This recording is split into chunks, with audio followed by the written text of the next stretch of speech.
ఈ వీడియో చూస్తున్న ప్రేక్షకులందరికీ నమస్కారం. ఈనాటి వీడియోకి సంబంధించినటువంటి కారణం కాదు, అనేక కారణాలున్నాయి.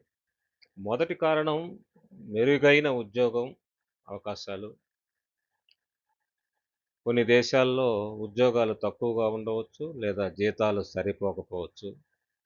కానీ అభివృద్ధి చెందిన దేశాల్లో కొన్ని రంగాలలో నైపుణ్యం ఉన్న వారికి మాత్రమే మంచి జీతాలు, అవకాశాలు లభిస్తాయి అనే దాంట్లో ఎటువంటి సందేహం లేదు.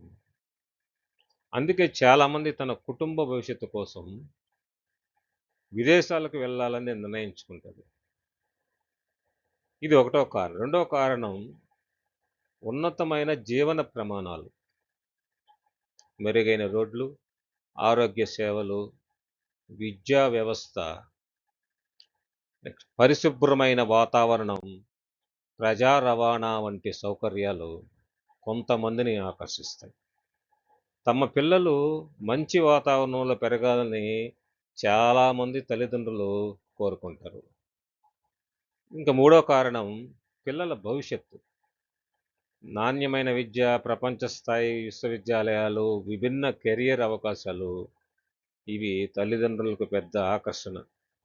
మనం కష్టపడినా పర్వాలేదు, మన పిల్లల భవిష్యత్తు బాగుండాలి అనే ఆలోచనలతో చాలామంది తల్లిదండ్రులు తమ పిల్లలను కుటుంబాలను విదేశాలకు పంపించే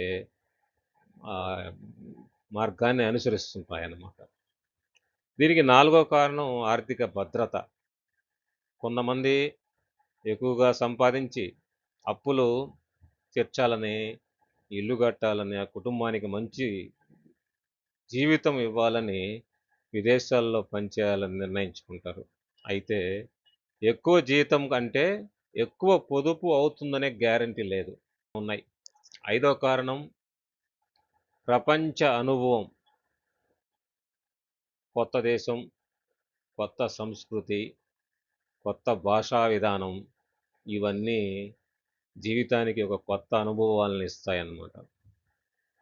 ఈ అనుభవం వ్యక్తిగతంగా, వృత్తిపరంగా కూడా ఎదగడానికి సహాయపడుతుంది. అయితే విదేశాల్లో జీవితం అంటే అన్నీ సులభము అనుకోవడం చాలా తప్పండి. కుటుంబానికి దూరంగా ఉండడం, ఒంటరితనంగా ఉండడం, కొత్త సంస్కృతికి అలవాటు పడడం, వాతావరణంలో పెనుమార్పులు, వీసా నిబంధనలు, ఉద్యోగ ఒత్తిడి ఇలాంటి ఎన్నో సవాళ్ళను కూడా మన పిల్లలు అక్కడ ఎదుర్కోవాల్సి ఉంటుందన్నమాట. విజయం అనేది ఏ దేశంలో ఉన్నామనే దానిపైన కాదు, మన నైపుణ్యం, కృషి, నిజాయితీ, సరైన నిర్ణయాలపైనే ఆధారపడి ఉంటుందన్నమాట. అవసరమవుతున్న రంగాలు ముఖ్యంగా మన పిల్లలు ఇక్కడి నుంచి అక్కడికి వెళ్ళి చదువుకున్న తర్వాత ఆ విద్య అనేది ఉపయోగపడాలి. ఇక్కడికి వచ్చిన తర్వాత ఎక్కడికైనా మన స్వదేశానికి వచ్చినా, విదేశాల్లో ఉద్యోగాలు చేయాలనుకున్నా, ఆ చేసినటువంటి చదివినటువంటి చదువు మనకి జీవితాల్లో మనల్ని పైకి తీసుకునేటట్టు ఉండాలన్నమాట. మనకి రకరకాలైనటువంటి మనుషులు మన జీవితాల్లో ఎదురు చూస్తుంటాం. వీసా రెడీ అయిపోయింది, జాబ్ గ్యారంటీ ఉంది, లక్షల్లో జీతము అని మనల్ని నమ్మిచ్చేస్తారు. కానీ తీరా చూడకపోతే అక్కడికి పోతే అవన్నీ ఉండవు. ఆయన ఎక్కడో దగ్గర సాదాసీదా పని చేసుకుంటూ జీవనాన్ని గమనించుకుంటాడనమాట. అంటే ఇదంతా దేనికనంటే అతను విన్నటువంటి సమాచారం దాంట్లో లోపం ఉందనమాట. కాబట్టి ఇవన్నీ గమనించుకోవాలి. చట్టబద్ధమైన వర్కింగ్ వీసా ఉంటేనే మనకి చాలాసార్లు యజమాని ఉద్యోగానికి స్పాన్సర్ చేయాలంటే అతను వర్కింగ్ వీసా ప్రొవైడ్ చేయాలి. ఆ చట్టబద్ధమైన వర్కింగ్ వీసా ఉంటేనే మనం అక్కడికెళ్ళి జాబ్ చేసేయగలము.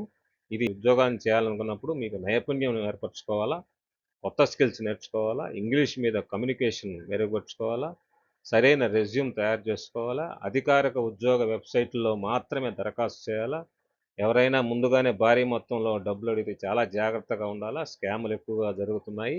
కాబట్టి ఇది గుర్తుంచుకొని యువత ముందుకెళ్ళాలనేదే నా ఉద్దేశం. ఈ వీడియో ప్రధాన యొక్క ముఖ్య ఉద్దేశం కూడా అదే. యూకేలో మనకు కావచ్చు, ఆస్ట్రేలియా కావచ్చు, యూఎస్ఏ కావచ్చు, లేదా జర్మనీ కావచ్చు. చట్టబద్ధంగా మార్గం ఉంటేనే మీకు అవకాశం వస్తుంది. మంచి జీతం వస్తుంది. షార్ట్‌కట్ నమ్మకుండా నిజమైన సమాచారం ఆధారంగా నిర్ణయం తీసుకుంటే మీకు విదేశీ ఉద్యోగ కలను సాకారం చేసుకోవచ్చనేది నేను గట్టిగా నమ్ముతూ మిమ్మల్ని కూడా అదే రకంగా దాని ప్రకారమే ఫాలో అవ్వాలని కోరుకుంటున్నాను. ఈ వీడియో మీకు ఉపయోగపడితే మరింత సమాచారాన్ని ఈసారి ఇచ్చే ప్రయత్నం చేస్తాము. ధన్యవాదములు.